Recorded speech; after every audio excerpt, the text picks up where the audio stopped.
Hello again, everyone. We're continuing on with lecture 6 today about squares, square roots, and absolute value. So before I solve these problems, I just want to go over some of the rules and just some of the basics for these topics that we're going to be talking about today. Okay, so when you're talking about a square of any number,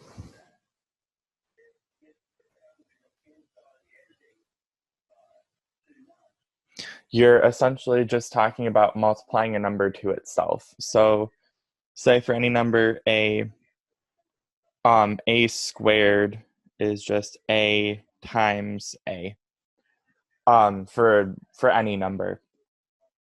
That's all that a square is you're just multiplying a number by itself again. So that's basically all it's saying, and that works for any number that you have, any type of number. Um, when you're squaring a negative number, say you have negative a squared.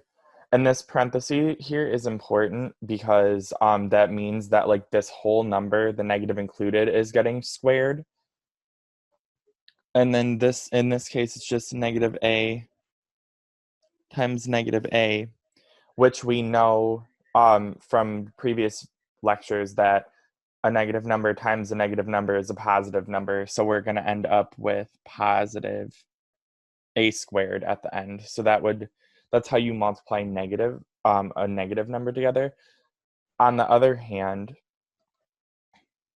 and it's important to make this distinction, if you have negative a squared, this negative sign doesn't apply to what's being squared. It's not getting squared. You're saying you have essentially, in this case, negative 1 times a squared. So it's important to make that distinction, which is going to give you a negative a squared overall. So it's important to make that distinction there just because it could positive and negative numbers aren't the same. You could potentially throw your answer off. So if you're looking for if you're looking at a problem and it has the negative in parentheses with the number and then the squared outside parentheses or the exponent of positive 2 outside, then you multiply two negative numbers together, so you ended up with the positive value. However, if you have the negative that's not included in the squaring that's being done, you have to think about it like negative 1 being multiplied to that squared value, so you're going to end up with a negative squared value. I mean, it'll be easier to see in examples. It's just important to make that distinction. Also, one more thing to think about is when you're dealing with fractions. Like, what if you have a fraction a over b that's being squared? Well, the convention in this case is to just apply this exponent to the numerator and to the denominator. So we'd end up with a squared over b squared. And that's all that you have to do when you have a fraction that's being squared. Okay, and now moving along, we have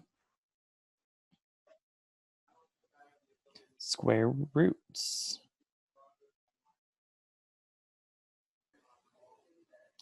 And this is basically just the opposite of squaring something. Things to think about here, not every number is going to be a perfect square. And what I mean by a perfect square is that if you take the square root of a perfect square, you're going to end up with a whole number, or with a whole number with an integer. So it's a good example would be like, think of the number 64. We know that 64 is equal to 8 times 8. And 8 times 8, as we said, a square, squaring something is just multiplying it by itself. 8 being multiplied by itself is 8 squared. So 64 equals 8 squared. So if you were to take the square root of 64, you would have the square root of 8 squared, and the square root and the exponent, the squaring, cancel each other out. So you're just left with 8. side that looks like. That's just supposed to be an equal sign. But you're just left with 8.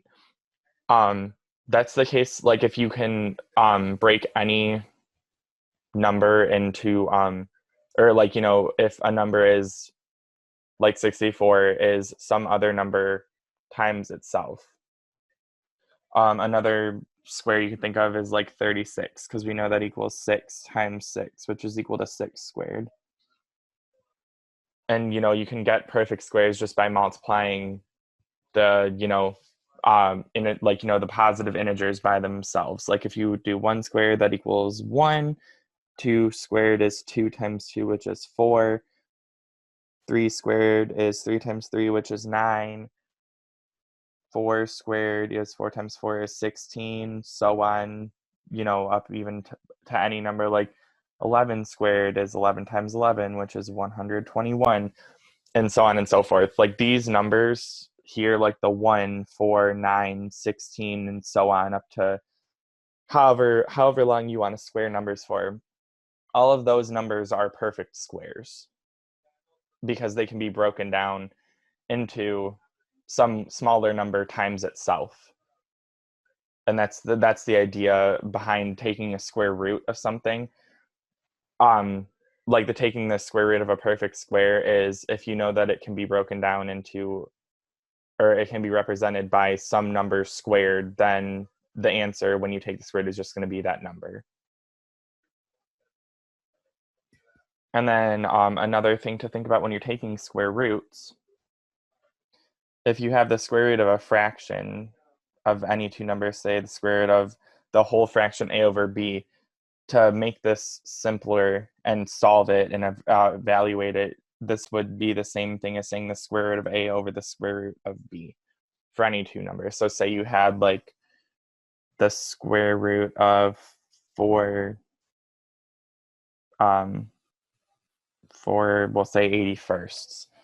You could represent this as the square root of 4 over the square root of 81, because you can't really simplify this fraction down at all. So you can't really get anywhere unless you do something. And we have this rule that says that you can apply the square root to both the numerator and the denominator, similarly how we applied the square to both the numerator and the denominator previously. So then we'd have, when you think about what's the square root of 4, well, we know 2 times 2 equals 4, or 2 squared equals 4. So the square root of 2 squared would just be 2. And for 81, the square root of 81, we know 81 is 9 times 9, or 9 squared. So the square root of 9 squared is just 9. So this would be 2/9 overall. And we'll see more examples of that as we go through the worksheet. I just wanted to give you a brief one to go off of for now. And lastly, in this section, we are talking about absolute value.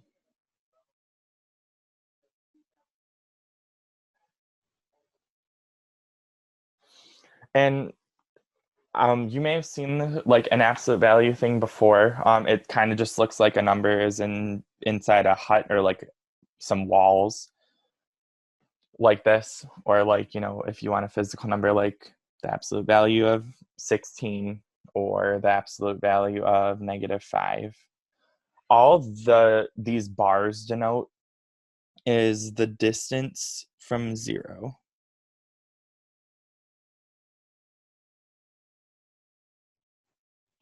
And it's important to note too that absolute value will always be a positive number when you evaluate it, because you can't have a negative distance. So just to kind of demonstrate that, because you're thinking, oh, well, if I have the absolute value of something negative, shouldn't it be negative? Well, no, not necessarily. Not the case. So take the absolute value of -5. To evaluate this, we'll go based off of just the definition, which is the distance that it is from 0. So to do that, we can look at where -5 falls on a number line. So here's 0. Here's -1, -2, -3, -4, -5. Here's our point, -5.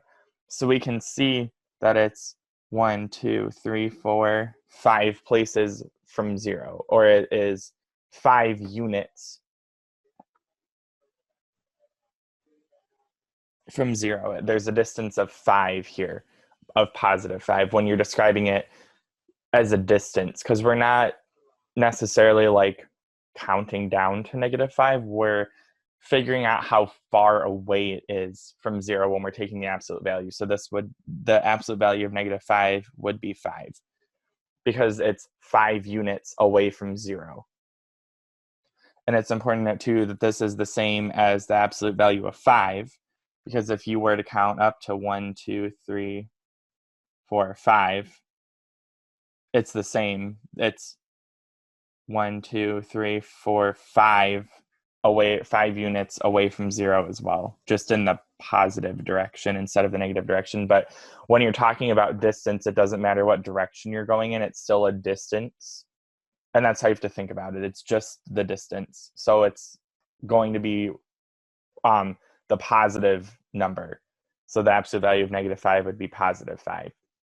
Same as the absolute value of positive 5. Just I guess the lesson to pull away from this is the absolute value of negative numbers will be its positive counterpart, because you're talking about a distance. I just really want to drive that point home, that's why it changes like that.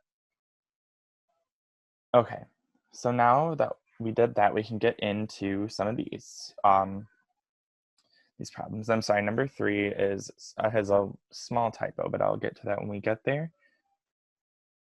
Okay, so for number 1, we have -3, like the whole number, or the entire number of -3 being squared. So when we talk about that, we have -3 times -3. Well, as we talked about previously in previous lectures, when you have a negative times a negative, it's always going to be a positive. So these negatives are going to cancel each other out. So we're just going to be left with 3 times 3, which is equal to 9. And that's all there is to doing that one. We don't have to do anything fancy, just have to pay attention to the fact that the negative sign, the negative is getting squared also, so you have to carry that along with you. Now for this one, I'll carry it up here so I can have more room. We have the whole fraction 5/8 being squared. Well, as we talked about in the rule, when you square a fraction, you're squaring both the numerator and the denominator. So we have 5 squared over 8 squared. Well, 5 squared is 5 times 5, which is 25. And then 8 squared is 8 times 8, which is 64. So we're left with 25 over 64 as our final answer. Okay, so for number 3, there's a slight typo. It's giving us a statement, and it's supposed to say true or false. And as I mentioned before, when you're presented with a true or false statement, you should evaluate it for yourself and see what we have. So we have negative 0.4 squared. Okay.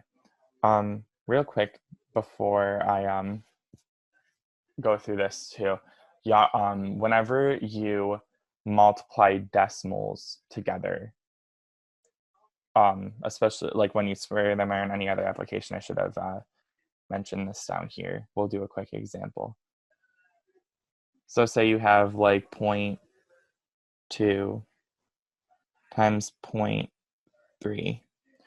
When you multiply 2 decimals together, ignore the decimal for the decimal place for a second and just multiply the numbers that you have, and make note of how many decimal places that you have in total. So in total, we have 2 places behind the decimal, and then 2 times 3 is 6. But we have to mark that we have 2 places behind the decimal point, so we have to move the decimal back 2 places so that your final answer is 0.06.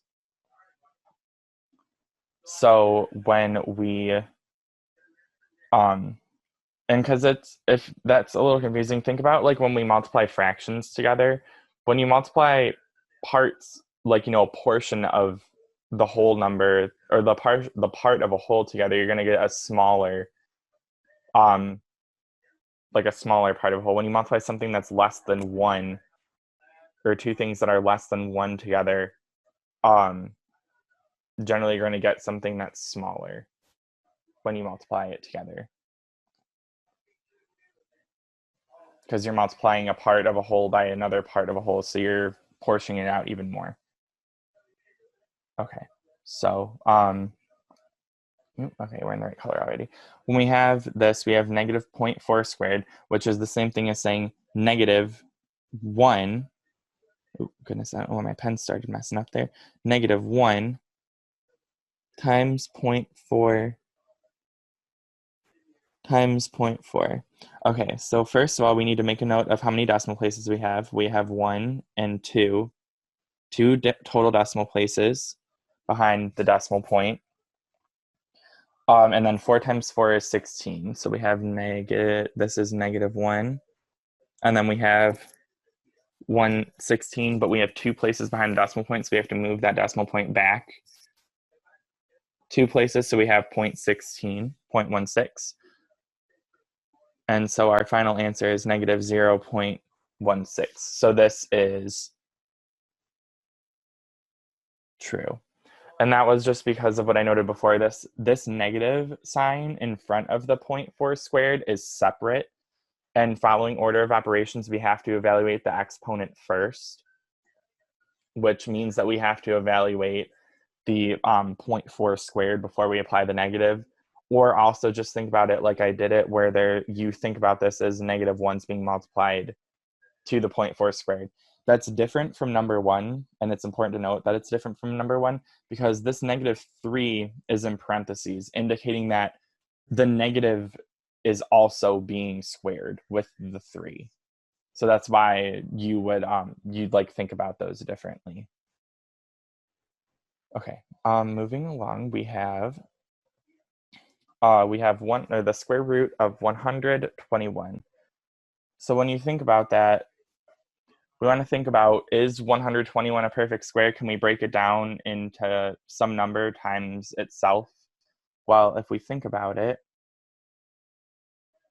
we know 121 is 11 times 11, which is the square root of 11 squared. So we're taking the square root of a square, and they're the inverses or the opposites of each other, so they cancel each other out. So we're just left with 11. In the next one, we have that fraction business that we talked about before. We have the square root of 49 over 144. So then we have the square root of 49 over the square root of 144. And we know 49 is equal to 7 times 7, or 7 squared. 144 is equal to 12 times 12, or 12 squared. So these cancel, the squares and square roots. So we're left with just 7 over 12. Okay, and then for number 6, it asks us to use a calculator to approximate this one. So let me find my calculator.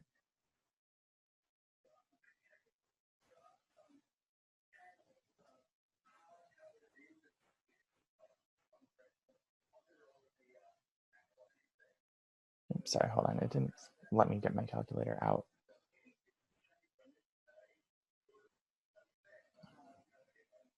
So if you put in the square root, and if you're using a graphing calculator, it'll generally be the or like you'll have to hit second and then x squared to get the square root to come up. 1 second here.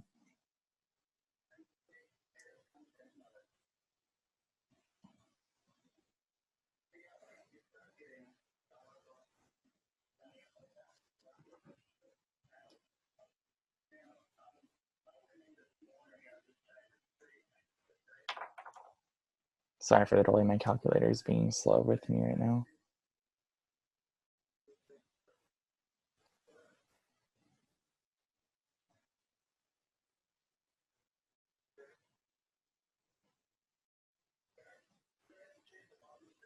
Okay, so if we do the square root of 59 in your calculator, it's generally safe, I'd say, to round to about 3 decimal places or so for this one. But if you evaluate it, I used that color already. We'll have that the square root. Oop, goodness, that wasn't what I wanted to do. Is it still doing this? Okay. The square root of 59 is about equal to 7.681. Which means that in exact terms 7.6811457479, which is probably about what you would get if you plugged in your own calculator, times 7.6811457479 would be approximately 59.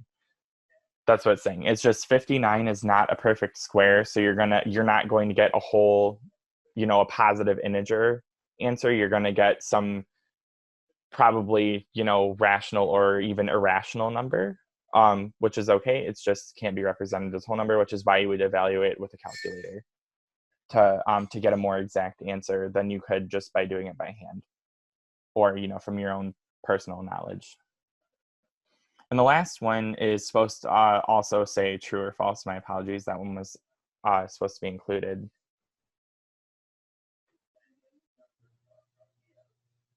Is this true or false? Okay, so like we talked about before, when you're talking about the absolute value of 17, you're talking about how far away is 17 from 0. Well, 17 is 17 units away from 0. If we put it on a number line and count it, it'd be 17 units away from 0. And as we also talked about, it can never be negative because distance from something can never be negative. So this is false, because it should be positive 17.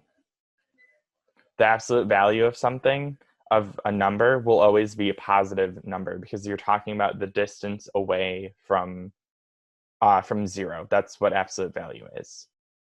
And that would conclude this video lecture. Thank you for listening, and I will see you next time.